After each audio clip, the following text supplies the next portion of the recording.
1.5 centuries of economic crises around the world, about 150 crises over that 1.5 centuries as it happens. And he said every last one had a debt level of more than 1.5 times GDP and a growth in that debt level over the previous 5 years of 17% or more.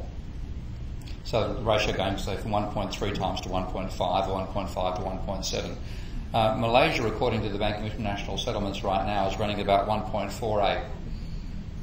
So I just want you to see this little demonstration I've built here using Bank of International Settlements data.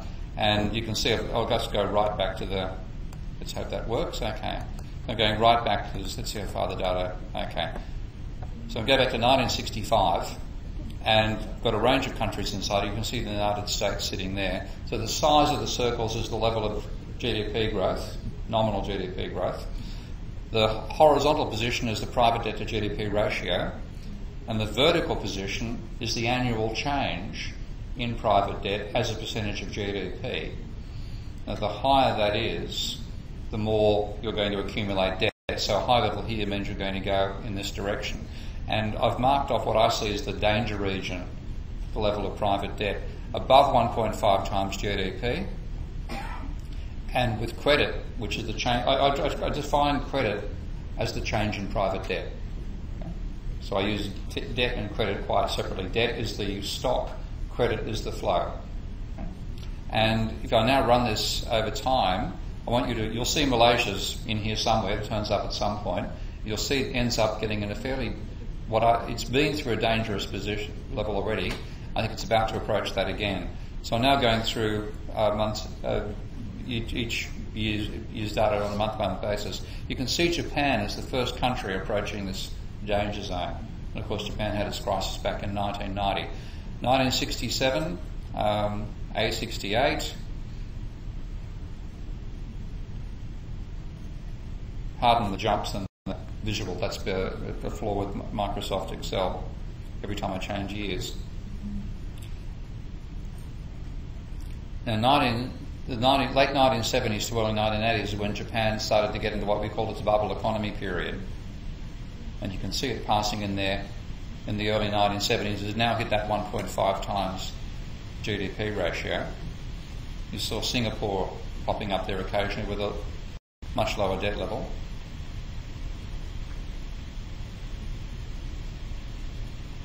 And now, in the late 1970s, Japan well and truly moves into that region. And they have what they call their bubble economy period. Notice a number of countries that end up having financial crises later, like Portugal and the Netherlands are turning up there. Here comes the 1980s, and you'll see Japan goes right into that region.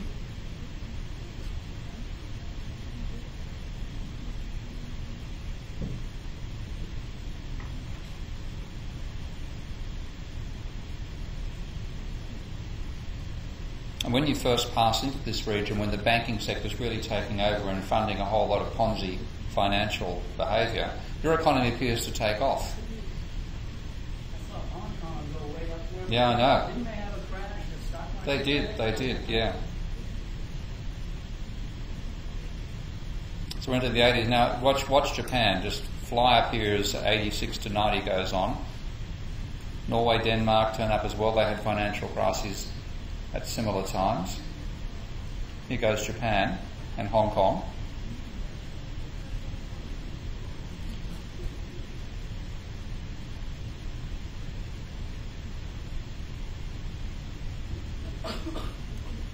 And now Japan hits its crisis in 1990, and it'll fall down out the bottom of that box. And when the circles turn blank, that's when growth is actually negative. You notice the Asian financial crisis approaching now. Korea, Hong Kong, Thailand, Malaysia, all start to enter that region. Japan is falling off the edge, as you can see. Credit growth now is becoming virtually negative. Here's the Asian financial crisis, Thailand, Korea, Hong Kong, and Malaysia.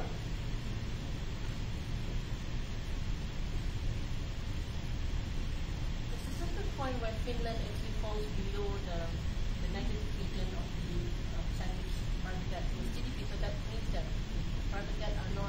falling, yeah. When it's below here, it's negative. You now see Japan and Hong Kong have both had the crisis, and all the Asian financial crisis countries are now down here with negative economic growth and credit actually negative, falling rather than rising.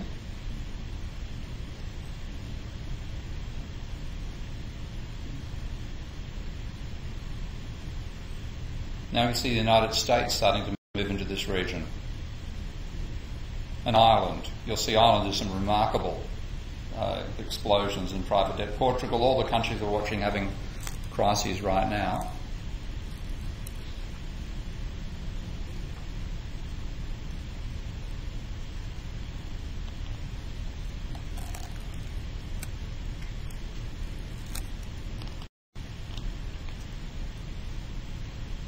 There goes Ireland, what we called the Celtic Tiger at the time. Spain, Norway, Hong Kong, Sweden is in there. The United States is now headed. It's now falling out the bottom when the crisis hit. Ireland, hugely negative change in its GDP. That's the crisis itself.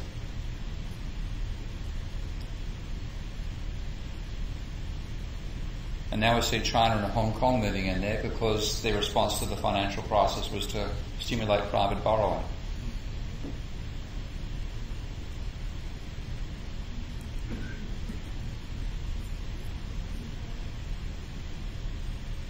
And that is Spain, Portugal, Hungary, Greece, down the bottom, negative credit. So change in private debt actually taking demand out of the economy rather than adding to it. And now we are approaching modern day. Oh, the data's disappeared. Great, now it's back again. Okay. So the countries that I see being in danger are obviously the ones inside this region: China, Sweden, Hong Kong, Australia, Korea, Canada, Belgium. But notice Malaysia, Thailand and Singapore are all coming back into this region again. So I think actually Malaysia is in the danger zone, or moving in that direction. You have several years where you can get away with it, because while the credit's expanding, then you can get a boom in the economy. But when you get up to this level and you start to have a decline in the rate of growth of credit, that itself drives demand down, and then you end up crashing out the bottom. So I think you're actually in the danger zone.